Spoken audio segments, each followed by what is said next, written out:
What up, goons? It's your commissioner here, Randy. For those of you that are new to the league, welcome. Looking forward to hanging with you this Sunday at the draft.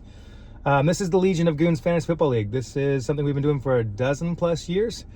We sometimes call ourselves LOG or LOG for short, and I usually call you guys Goons. I make these videos every year in the beginning of the year, before the draft, after the draft, just to make sure everybody's on the same page with all the rules, procedures, etc., etc.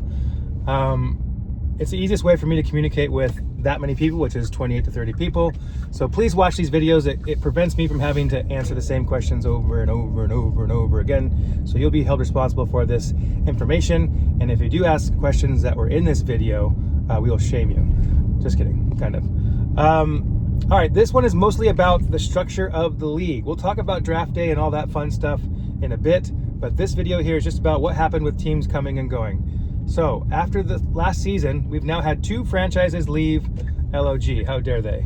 But one of those is Fielder's Finest in the main league, and the other one was Sunnyland Cats in relegation. Now, every new team that joins our league starts in relegation. They got to work their way up after that. So Fielder's Finest is going to relegation, which makes 5 teams now going down to relegation. The 4 that earned it last year, which was Llamas 2.0, Meat Snacks, Dave Vader, and Brotherly Lovers, plus Fielder's Finest, so 5 down. And because of that, we need 5 teams to get promoted. But we had 4 teams promoted last year based on the regular season. But one of those teams is the Sunnyland Cats, which is Jason, and they're no longer going to be running a team, so it's going to be a new team, so they have to start in relegation. So that means we only have 3 teams being promoted right now.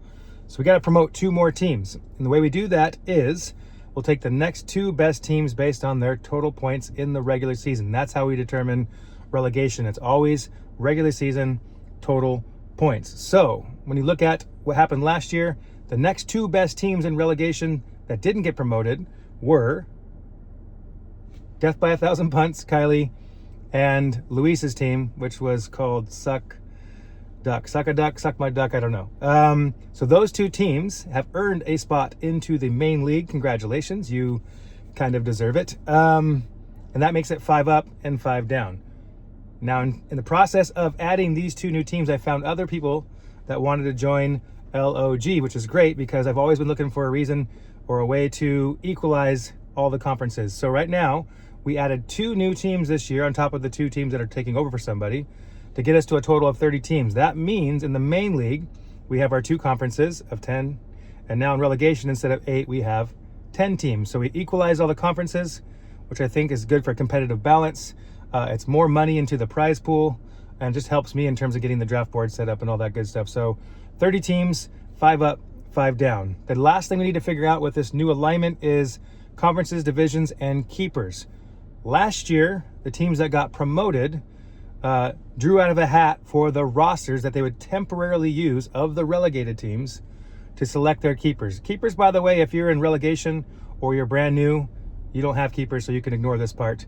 But anybody being promoted to the main league or in the main league has keepers. We're not going to do a drawing this year. So this year, we're going to do a roster draft from those promoted teams who are going to draft a roster from the relegated teams, those 5 teams. The number 1 seed is going to be Fat Kids because they were the champion of relegation. After that, it'll be based on points. And then, of course, Death by 1,000 Punts and Suck My Duck or Suck a Duck is going to be the 4th and 5th teams to choose those rosters. Those rosters that they're going to choose from will be temporary. They're just choosing keepers from those. But then it's also going to determine where they land in terms of conference and division. So, for example, if Fat Kids chooses Dave Vader, not only does he get Dave Vader's roster temporarily to choose the keepers, 0, 1, or 2 keepers, that also determines that they're going to be in the conference that Dave was in and the conference that, or the division that Dave Vader was in. So it's not just keepers, it's also choosing your landing spot in the main league. That's it. That's the setup for next year. If you have any questions, let me know. If you are somebody that still needs to decide your keepers and you're still confused because it's only been once or twice since you've done it, let me know. I can get you pictures of the draft board. I can get you pictures of your final roster. Otherwise, stay tuned for the next video. It's probably going to be something about our draft day this weekend. Plan on being available by like 2 p.m., 3 p.m. on Sunday. It might sprinkle a little bit, so plan for that as well. But we'll update you on food and everything that you need to know for for that day. Looking forward to having you. Anybody that thinks this is like, oh my God, this league is crazy because it's so complicated, blah, blah, it just feels that way right now. It'll be nice and easy. You'll get it. Bye-bye.